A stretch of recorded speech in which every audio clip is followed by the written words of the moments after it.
días.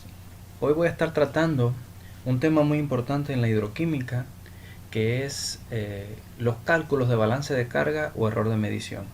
¿Por qué son útiles y necesarios estos cálculos? Estos cálculos nos permiten saber si los laboratorios químicos nos están mandando análisis correctos, o sea, si nuestros datos tienen calidad. Vamos a partir de recordar cuáles son los elementos que generalmente trabajaremos o trabajamos. En el caso de los cationes, el calcio, el magnesio, el potasio y el sodio. En el caso de los aniones, sulfato, carbonato, bicarbonato y cloruros. ¿Sí? Son los datos que generalmente van a venir de laboratorio. Obviamente pueden venir muchos otros más, como pueden ser elementos minoritarios, boro, estroncio.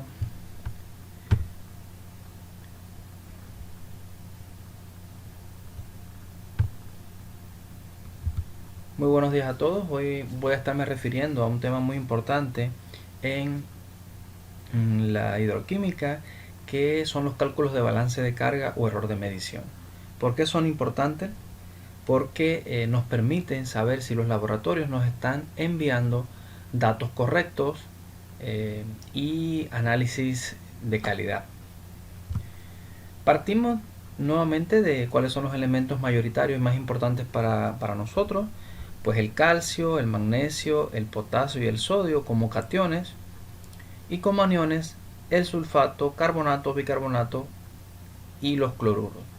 El laboratorio también nos puede mandar otros análisis, como pueden ser de elementos menores, elementos traza, metales, pero bueno, estos son los mayoritarios y más importantes.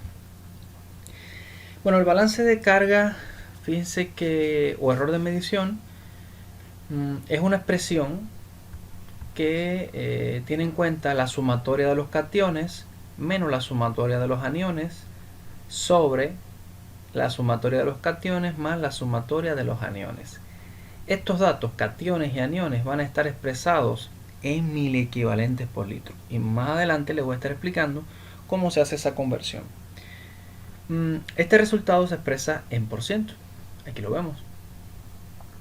Fíjense que este balance de carga parte de una condición, y es que en cualquier muestra de agua o en cualquier análisis químico, la sumatoria de los cationes va a ser igual a la sumatoria de los aniones. O sea, que en cualquier análisis de agua, del agua que sea, tiene que haber una condición de neutralidad entre los datos.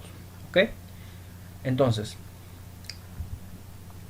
se considera que un análisis químico es confiable si tiene un error de medición o un balance de carga inferior al 10%.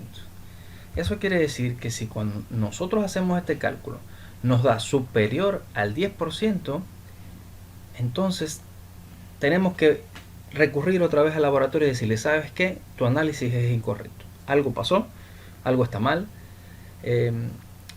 Y si es inferior al 10%, pues se considera que el análisis es correcto. En muchos artículos,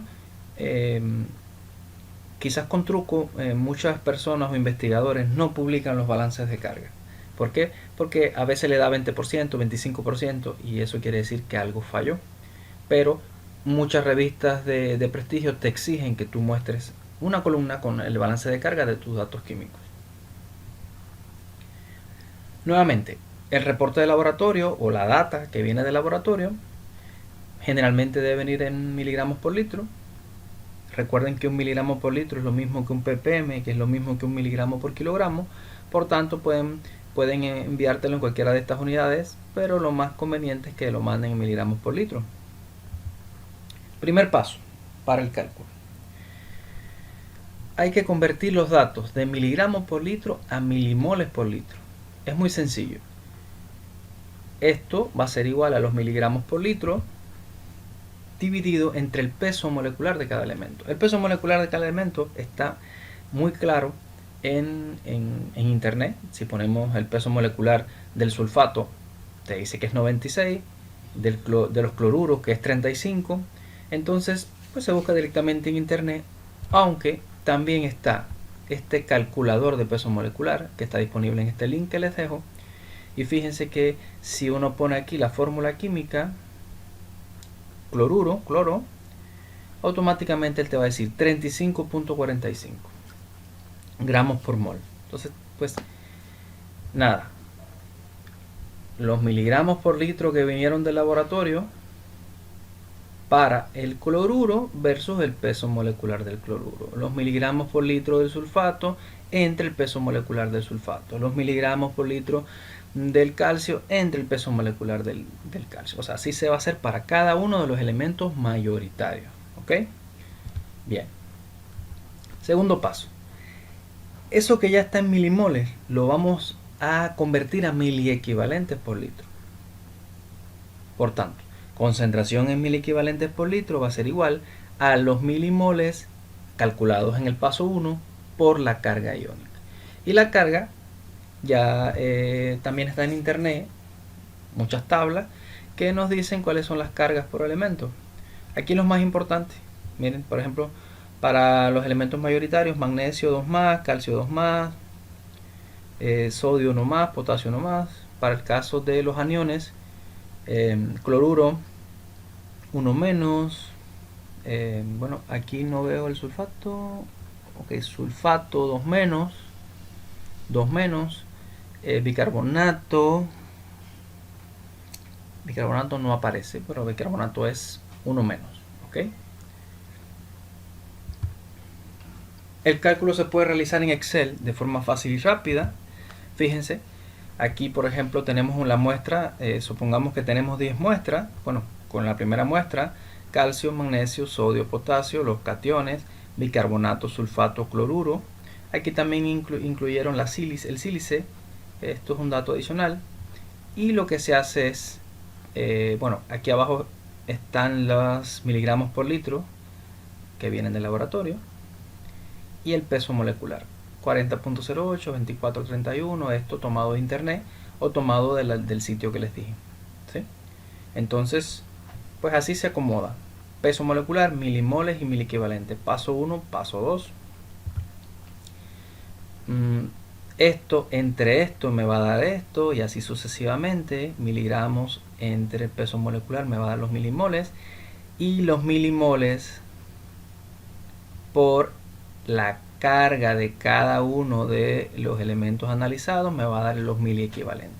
Y al final sumamos los cationes y los aniones y aplicamos esta fórmula. ¿Okay? Dice que el error para ese análisis es menos 0.36. Los errores pueden ser negativos o positivos, sin embargo, como había dicho anteriormente, este error es inferior al 10%, por tanto este análisis está correcto. Ahora, ese error es negativo, ¿sí? Un balance de carga puede ser positivo o negativo. Si hay un valor positivo indica exceso de cationes, si hay un valor negativo indica exceso de aniones. Por tanto, lo que pasó en este análisis es que quizás hubo un exceso, pero dentro de los errores permisibles, un exceso de las concentraciones de los aniones. Por eso dio negativo. Podía haber dado más 0.36. Hubo un exceso ligero de cationes. ¿Okay? Recuerden que muchas veces se utilizan equipos modernos como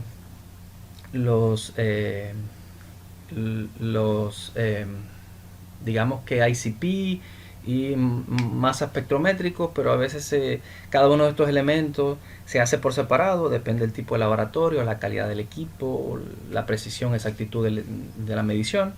Entonces pueden ser positivos o negativos. Y aquí les traigo un ejemplo, fíjense, de una base de datos que tomé de un artículo. Aquí hay, por ejemplo, datos, miren aquí, carga, balance de carga en miliequivalentes. Unos son, bueno, de hecho este no está en por ciento, debería estar en por ciento. Unos son positivos y otros son negativos. Entonces, pues, puede pasar, o sea, pasa de hecho. Entonces, clase práctica número 1. Vamos a calcular el error de medición de un análisis químico de una muestra de agua o de muestras de agua. Vamos a buscar un artículo científico que contenga una tabla de datos de química del agua con la composición de cationes y aniones mayoritarios expresados en miligramos por litro, y vamos a calcular su balance de error.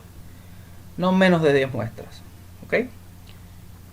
Entonces buscamos en internet un artículo que tenga una base de datos. que tenga una tabla de datos y vamos a hacer el cálculo.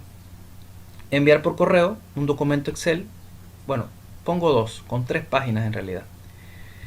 En la hoja 1, un screenshot de la portada del artículo. En la página 2, los datos, incluyendo los pesos moleculares, los milimoles y miliequivalentes calculados, la sumatoria de aniones y cationes y el error para cada dato. Y en la hoja 3 vamos a hacer algo más. Ver en la diapositiva 17 que está más adelante. Vamos a interpretar los resultados y decir si los análisis son correctos o deben ser repetidos, ¿ok? En función de ese error. Recuerden, más del 10% deben ser repetidos, menos del 10% son correctos, valores positivos, exceso de cationes, valores negativos, exceso de aniones. Y como clase práctica número 2 es resolver una situación hipotética que plantea que en una localidad de Baja California se muestraron 3 manantiales y los datos se muestran a continuación. Miren aquí, cloruro, sulfato, sodio, potasio, calcio, magnesio y bicarbonato con la conductividad eléctrica en microsiemens por centímetro, los datos en miligramos por litro como lo necesitamos. Pregunta 1. ¿Son correctos los análisis químicos enviados por laboratorio? Explicar en cada caso calculando el balance de error. Vamos a calcular el balance de error para cada muestra. Basado en la composición general de esos datos y la conductividad y lo que aprendimos en la conferencia de ayer, más lo que ustedes me enviaron por correo, qué origen tienen las muestras de agua y qué procesos geoquímicos las afectan. Ok, tenemos aquí una composición de cloruro, sulfato, sodio, potasio, calcio, magnesio. Bueno, en función de esto, son aguas marinas, son aguas frescas, una mezcla de ambas. ¿Qué proceso pudo haber estado ocurriendo en cada sitio? Agregar el cálculo y la explicación en una hoja 3 del mismo Excel del documento anterior.